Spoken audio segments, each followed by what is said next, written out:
Assalamualaikum warahmatullahi wabarakatuh. Dalam penatasan maggot BSF perlu perawatan, perlu cara, perlu ilmu. Untuk itu kita akan membahas dalam video ini. Ikuti videonya sampai selesai.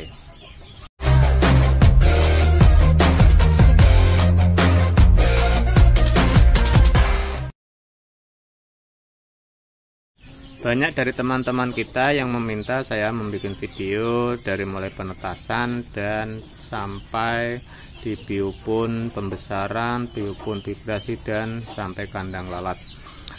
Untuk itu kita yang pertama ini akan saya bikinkan video penetasan di biopun penetasan.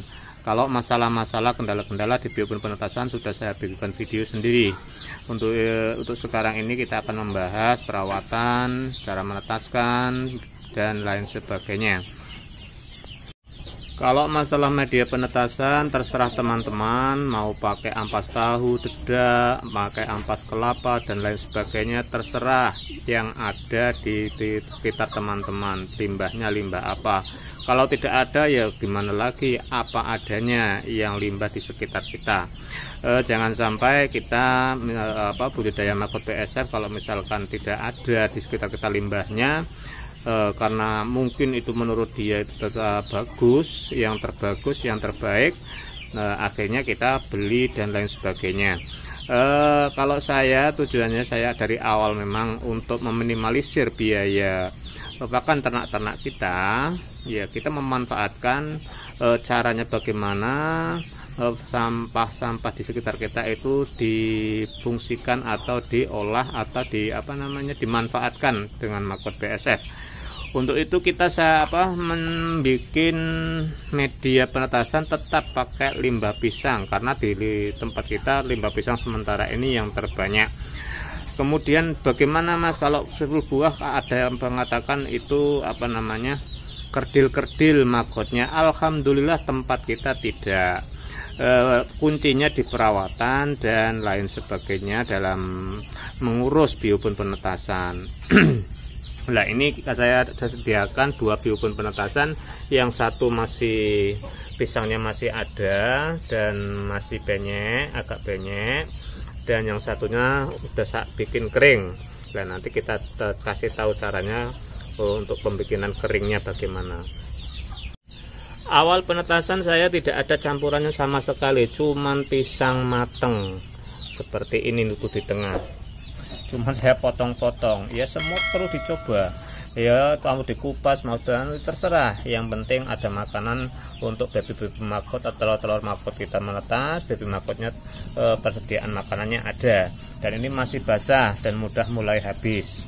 Nah, ini kalau sudah seperti ini penambahan pakan. Kalau sudah berkurang seperti ini makanannya perlu setiap hari.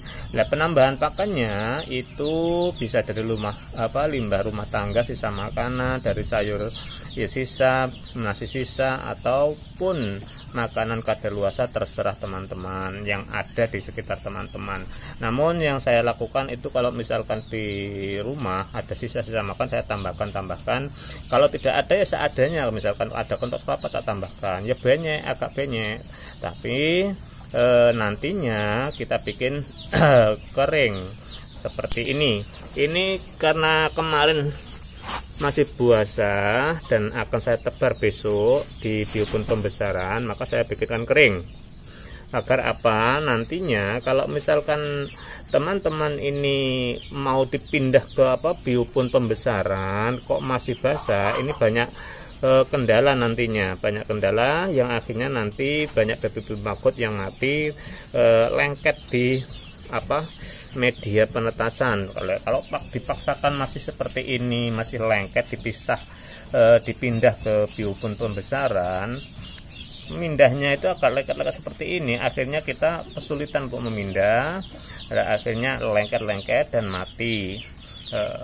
Untuk itu dibikin kering dulu. Nah, ini pun awalnya seperti itu, cuman dari pisang yang seperti ini. Dari awal media pakannya cuma pisang, tidak ada campurannya sama sekali.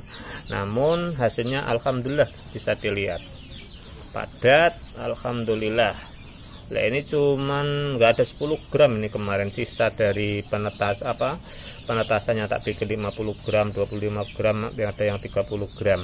Jadi ada sisa 6 gram kita kasih taruh di sini.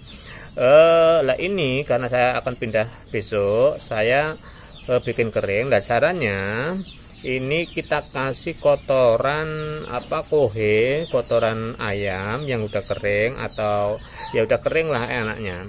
Kita taburkan di sini, kita kasih makan ke sini. 1 hari saja sudah seperti ini. Nih, alhamdulillah. Ini kemarin saya bikin video masih basah kan ini. Nah, sekarang sudah kering sekali. Nah, untuk persiapan besok kita pindah ke biobun pembesaran.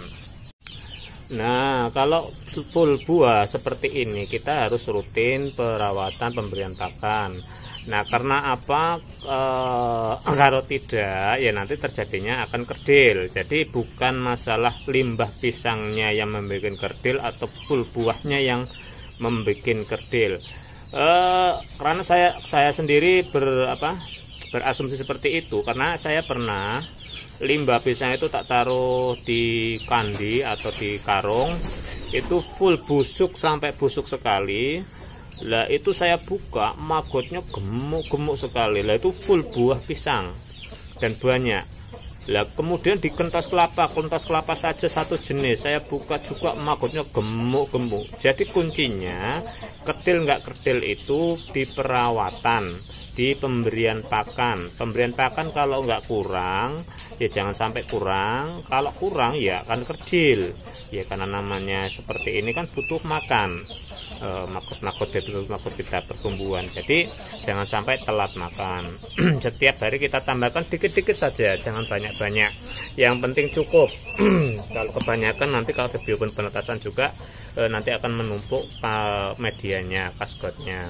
Jadi cukup, yang penting cukup, tidak kelaparan. Agar apa?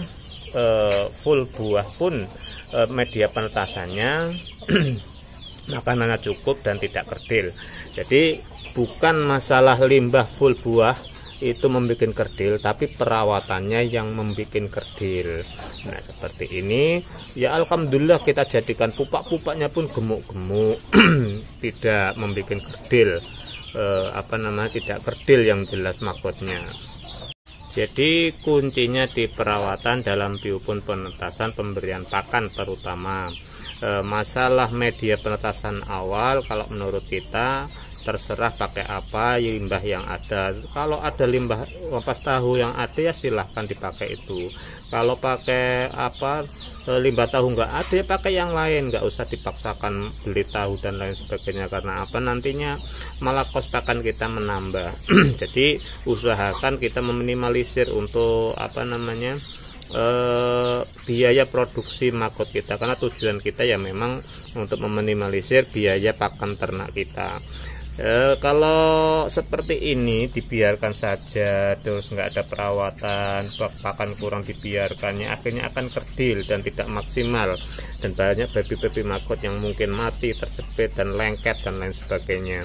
Kalau sudah lengket seperti ini dibiarkan saja ya otomatis akan terjadi masalah.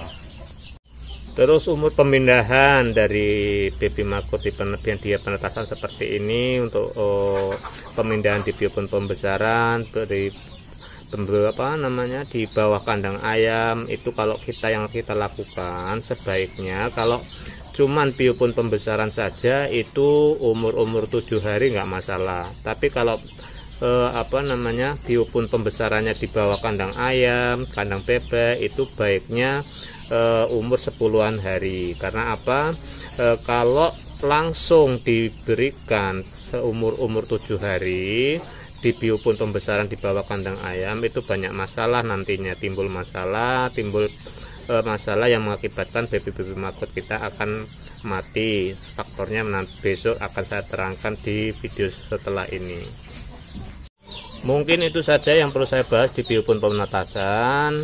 Kalau kurang paham silakan coret-coret komen di bawah kolom komentar. Sekian, wassalamualaikum warahmatullahi wabarakatuh.